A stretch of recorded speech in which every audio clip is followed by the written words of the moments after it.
My name is Daniel Kagan out of Detroit, Michigan in the United States of America, and this is my permutations calculator code. So one of my math classes, we did simple permutations where you have an n number of objects and you pick r objects out of the n, and here's a basic formula where you have n factorial over n minus r factorial, and I wanted to implement this in my code. To start the main project, I wanted to keep reprompting the user if they keep entering wrong values. So I asked them to input a value for n and a value for r. And if you enter something like cat or dog, it will raise a value error and keep asking you. The nice thing about this is it doesn't even ask you for r if you enter something wrong for n. And then at the end it would print, the permutation of n and r is equal to, and here I call a function called permutations. And when we dive into permutations, if n is greater than r, we will run the calculator. So factorial of n over the factorial of difference n and r, and that calls another function called difference.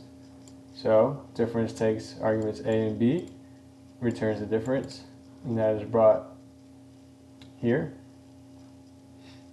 And then from here we would get our permutation, which will be again brought into the print factor.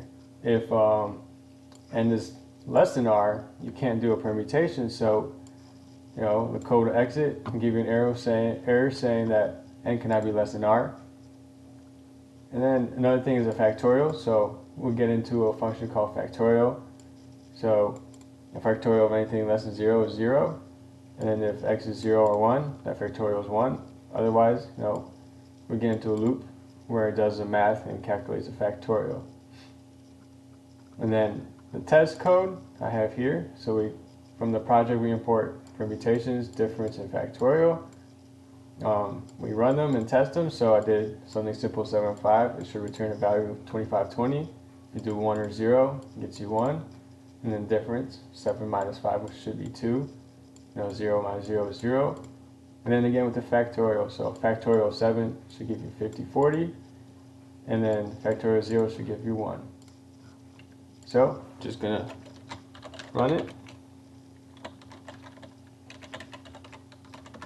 I'll do the value of 7 for n, value of 5 for r, 25, 50. Let's try it again. If I type in cat, it rejects it. Type in dog, rejects it. 0, 0 is equal to 1. Thank you for watching my project.